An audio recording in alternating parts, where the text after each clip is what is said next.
எல்லோருக்கும் வணக்கம். Welcome to சஞ்சயும் நானும் விலாக் சேனல். இன்றைக்கி நம்ம சேனலில் பார்க்க போகிறது மரவள்ளி கிழங்குல அடை பண்ண போகிறோம். இந்த அடை செய்கிறது ரொம்ப சுலபம். டேஸ்ட்டும் பார்த்திங்கன்னா ரொம்பவே நல்லாயிருக்கும். ரொம்ப ஹெல்த்தியும் கூட. இந்த அடை எப்படி பண்ணுறதுன்னு பார்க்கலாம். அதுக்கு முன்னாடி ஃபர்ஸ்ட் டைம் நம்ம சேனலை பார்க்குறீங்கன்னா சப்ஸ்கிரைப் பண்ணிக்கோங்க. கூடவே இருக்க பெல் சிம்மில் கிளிக் பண்ணிக்கோங்க. அப்போ நான் நெக்ஸ்ட் நியூ வீடியோ போஸ்ட் பண்ணதும் நோட்டிஃபிகேஷன் வந்துடும். இப்போ வாங்க அடை எப்படி பண்ணுறதுன்னு பார்க்கலாம். இதுக்கு 2-3 பொருள் தாங்க வேணும். வீட்டில் இருக்க பொருளை வச்சு நல்ல டேஸ்டியான மரவள்ளி கிழங்கு அடை பண்ணிடலாம்.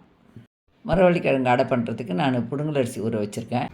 ஒரு 3 மணி நேரம் ஊற வச்சுருந்தேன். இது மிளகா தண்ணியிலேயே போட்டு வச்சுட்டா சீக்கிரமாக மசிச்சுட்டு பார்த்திங்களா, அதுக்காக போட்டு வச்சுருக்கேன்.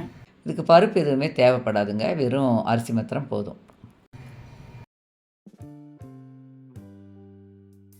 மரவள்ளி கிழங்கு தோலெல்லாம் எடுத்துகிட்டு இந்த மாதிரி குட்டி குட்டி பீஸாக கட் பண்ணி வச்சுருக்கேன். நீங்கள் துருவி கூட சேர்த்துக்கலாம். நான் மிக்சியில் தானே போட போகிறேன், மசிஞ்சிடுன்றதுக்காக இந்த மாதிரி வச்சுருக்கேன். இப்போ நம்ம அரைச்சிக்கலாம்.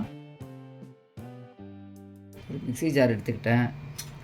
அதில் சோம்பு போட்டுக்கலாம், வாசனையாக இருக்கும். அப்புறம் நம்ம எடுத்து வச்சுருக்க மிளகாவும் சேர்த்துடலாம். கட் பண்ணி போட்டுக்கலாம், இல்லாட்டி ஒரு மாதிரி சுற்றிக்கிட்டே இருக்கும். அரிசியும் சேர்த்துடலாம். கொஞ்சமாக இருக்கிறதுனால மிக்சியில் அரைக்கிறேன். நீங்கள் நிறைய வச்சுருந்தீங்கன்னா கிரைண்டரில் அரைச்சிக்கோங்க. ஃபஸ்ட்டு ஒரு சுற்றிட்டு அதுக்கப்புறமா தண்ணி ஊற்றி அரைச்சிக்கலாம். இப்போ இந்த பாத்திரத்தில் மாற்றிடலாம். அரைச்சிட்டு இதில் மாற்றி வச்சிடலாம்.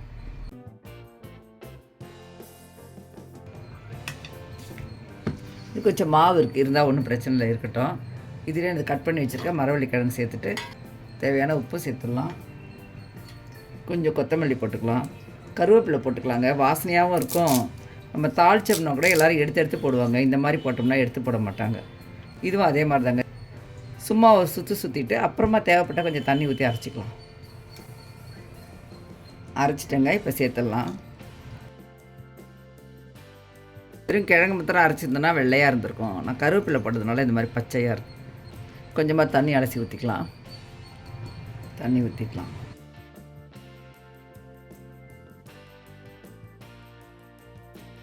நல்லா கலந்து விட்டுடலாம்.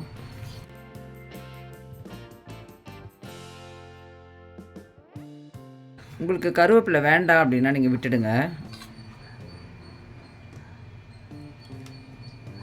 இருக்கட்டும். நம்ம இதுக்கு ஒரு தாளிதம் கொடுத்துடலாம்.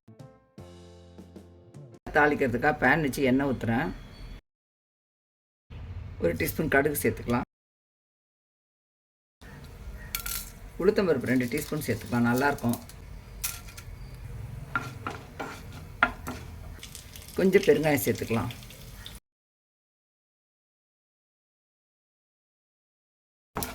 எல்லாம் பொரிஞ்சு வருது பாருங்கள். இப்போ வெங்காயம், சின்ன வெங்காயம் பொடியாக கட் பண்ணி வச்சுட்டு சேர்த்துக்கலாம். கருவேப்பிலையும் போட்டுக்கலாம். நல்லா வதக்கிட்டு கொட்டிட வேண்டியதுதான். ரொம்ப வதங்கணுன்றது இல்லை, கொஞ்சம் ஒரு பிங்கிஷாக வந்தால் போதும். அப்போ அடை சாப்பிடும்போது அந்த வெங்காயம் வாயில் கடிப்படுறது நல்லாயிருக்கும்.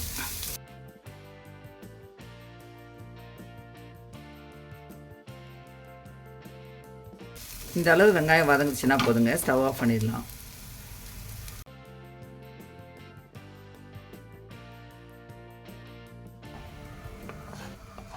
அரைச்ச மாவில் சேர்த்துடலாம்.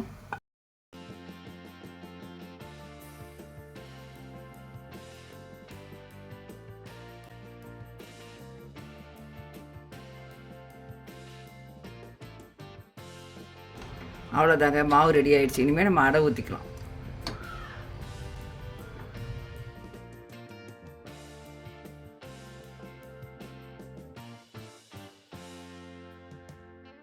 இந்த அடை நம்ம நைஸாகவும் ஊற்றிக்கலாம், திக்காகவும் ஊற்றிக்கலாம்.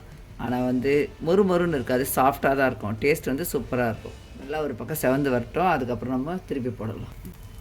இப்போ பாருங்கள், செவந்த கலர் வந்திருக்கு.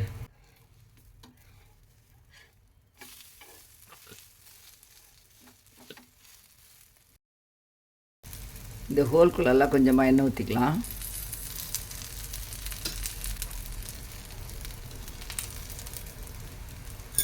கொஞ்ச நேரம் பொறுத்து நம்ம எடுத்துடலாம். நல்லா செவந்துருச்சு. இப்போ எடுத்துடலாம்.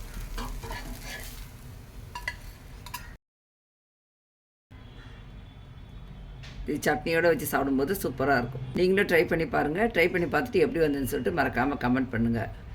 நம்ம சேனலில் வர வீடியோஸ் பிடிச்சிருந்ததுன்னா லைக் பண்ணி சஞ்சயும் நானும் விலாக் சேனலை சப்ஸ்கிரைப் பண்ணிக்கோங்க. இதே மாதிரி வேறு ஒரு இன்ட்ரெஸ்டிங்கான வீடியோவோட நம்ம மீட் பண்ணுவோம். தேங்க்யூ.